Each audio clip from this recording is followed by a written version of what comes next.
Hello, Adam here. This is lesson 4, how to set up your team stacks. Now, I'm going to show you how I use team stacks, and a lot of this is dependent on how I approach the slate, in general, how my play style is. And so you may say some of the rules and things that I do are a little bit different than what you might want to do. You might think that my rules are silly, and that's perfectly fine. I think you should play to your strengths and how your play style is. I'm going to kind of walk through this and show you what I do on the team stacks. So the first thing you'll see in the team stacks is, again, I'm here in the team stacks tab. So players, build settings. We did build settings in the last lesson. Here's team stacks. Team stack percentage. I'm going to set this to 100% because I always stack. I never naked QB. There was like one slate in the last 6 years where I did naked QB. I always stack. There's no reason, almost never a reason not to stack. So I put this as 100%. I talked to the Bink Machine support folks.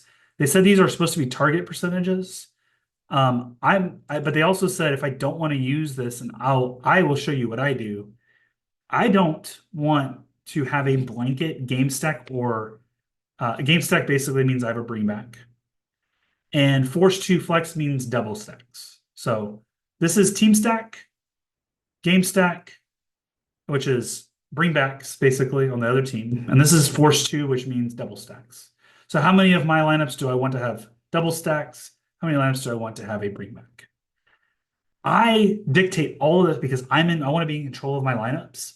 And every game situation is a little bit different, where I might want bringbacks in certain games. I may not want bringbacks in certain games, and there's not many of those this week, where it's like a team that I want to stack, but there's no bringbacks because they're highly favored, like 14-point favorites. I don't want to bring back, and so I don't want the Bink Machine or the optimizer to blanket 50% bringbacks, where I might want 100% in one game and 0% in another. I want to have control over how that works. And so I want to ignore these rules altogether. In fact, I think you could actually just set this all to be zeros. If you set these to be zeros, the understanding is that it will just ignore any of these settings completely. If we find that to be not the case in the future, I'll let you know, or I'll edit this video. But for now, I might actually just set all these three to be zero. This right here says what percentage of stacks do you want to allow a running back at most? This is an interesting thing. You can think about this if you want, and set this to something. A lot of this is slate dependent. For instance, if I have a lot of stacks or games where I want to stack the running back with the quarterback, you might be thinking about this. But again, I want to be very deliberate about this, so I set it to 0. And same thing with a force secondary game stack. Again, this is for instance, maybe I want to stack the Texans Colts game, but not with the quarterbacks. Or in some cases, so I might want to have like a Jonathan Taylor and a Tank Dell lineup. This would say I want 35% of my lineups to have a secondary game stack. Again, game stack without the quarterback. I'm just going to set this to 0. I literally set all this to 0. I want to control all this stuff. And I do this through player groups, which we'll get into in 2 lessons. Okay. I know it's a long-winded way to say put zeros for all this stuff. Over here, force no stack percentage. This will be like a force naked QB, which I never want 0. Over here, this says allow defense versus QB. I don't want either of these. I don't want the quarterback and the defense that he's playing against ever in the same roster. And I also don't want the defense with any player, a wide receiver, running back, tight end, in that same lineup, especially in the main slates. I have to allow these if I'm doing like afternoon slates or small game slates like Thanksgiving. I may even select this, to be honest. But I don't want, and for main slates, that seems like it's negative correlation. And so I don't want these. So I uncheck these. I also, by the way, which we'll talk about some player groups, I never want the quarterback with the same defense. So like I wouldn't want Tua on the same lineup as a Dolphins defense. And you have to adjust it with groups. That's one of the nuances of Bink Machine, at least right now. And so we'll get to that when we get to groups. But I want these unchecked. Now, when I come down here, this is actually important stuff, um, because it tells you how you want to do your stacks. So I actually want naked QB, I uncheck. I never want to, for me, I never play naked QB. If you want to have one, maybe you want, I don't know, Dak to be, not Dak to be naked, like Anthony Richardson, you might want to play him naked. Fine. Uncheck the box for everyone and just single check Anthony Richardson. If you, do you want a team stack? Absolutely. I leave this check. This is a really important one, stacked position. Who do I stack my people with? If I and I always want wide receiver and tight end. I am very deliberate about my running back stacks. For instance, generally speaking, this is how I play. I almost never stack my quarterback with my running back. There are cases for that in certain circumstances and situations that I think James talked about many of those situations in his courses. So I always uncheck this. And in rare situations, will I check it for a certain team? One of the classics is like a Christian McCaffrey or an Alvin Kamara. So if maybe you want to play a New Orleans stack this week and you want to include Alvin Kamara in your Derek Carr lineups, which I understand, you could check the running back specifically for New Orleans. That's a very important rule. I uncheck this and then I manually check the lineups or the teams that I want to stack my running back with my quarterback. Stack players, this is pretty important. How many players do I want to allow in a stack? This is defaulted from 1 to 3. Again, yeah, 1 is minimum. I always want to stack with at least 1. That's how I play. I never naked QB. Maximum is actually important. This means I could triple stack. In the way I play, I typically only double stack. I don't allow triple stacks. I will maybe play around with triple stacks sometime this year. If I triple stack, I want to make sure I get a running back on that lineup. I don't want to typically stack a quarterback with 3 pass catchers. I probably will stack a quarterback with a running back and 2 pass catchers. That gets a little tricky, and I play really high field tournaments, a lot of entries, like this, like not the Millie Maker, but like the slant. And so if I do that, I typically don't triple stack. And so I probably am only going to double stack this year. So I actually max this at 2.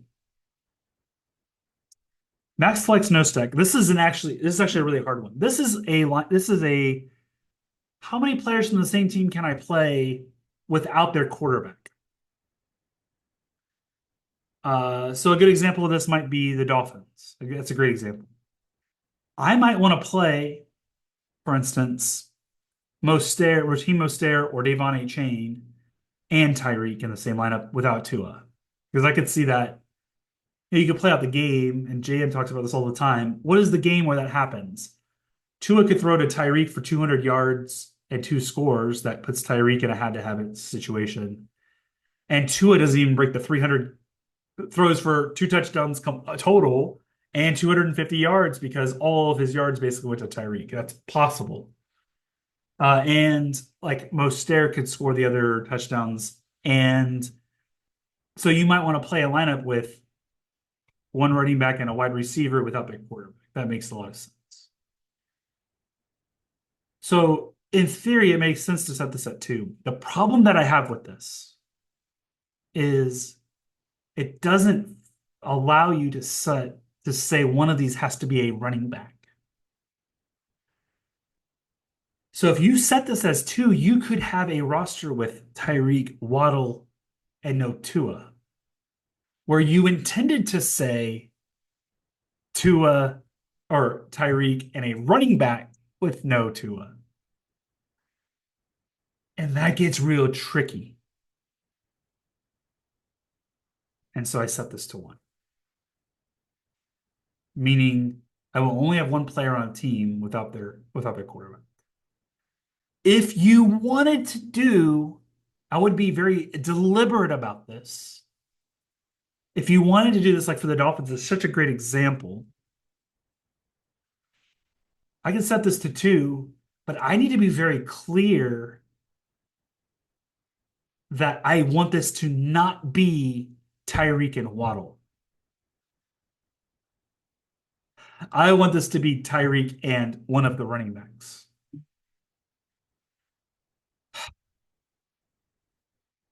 So I have to do a group to manage this. I am going to do this because this is actually really important. this is one of the mistakes that I made. I set this to two and I had lineups with Tyreek and Waddle without Tua, where I intended to say Tyreek and a running back. This is me saying I want Tyreek and a running back, or Waddle and a running back, but not Waddle and Tyreek on the same lineup without Tua. The way to manage this, if you want to do this, is you have to do a special group on this. And we'll talk about groups later in more detail. But I have to actually set a rule that says Tyreek, Waddle, Tua. And I'm going to literally say Tyreek, Waddle, Tua. I'm going to anchor Tyreek and Tua, meaning if I play oops, this isn't right. Tyreek and Waddle. If I play Tyreek and Waddle in the same lineup, I have to have Tua. So I play Tyreek and Waddle. These three I will not play because min and max is three, 100% of my lineups. I will not have a lineup with Tyreek and Waddle without Tua. Now, that allows me to say my team stacks. I could have, if I set this to two for Miami, where did my Miami go? Where's my Miami? There it is. I could do this now, and it would say I can have two people from Miami that aren't part of the Tua stack, but it can't be Hill and Waddle.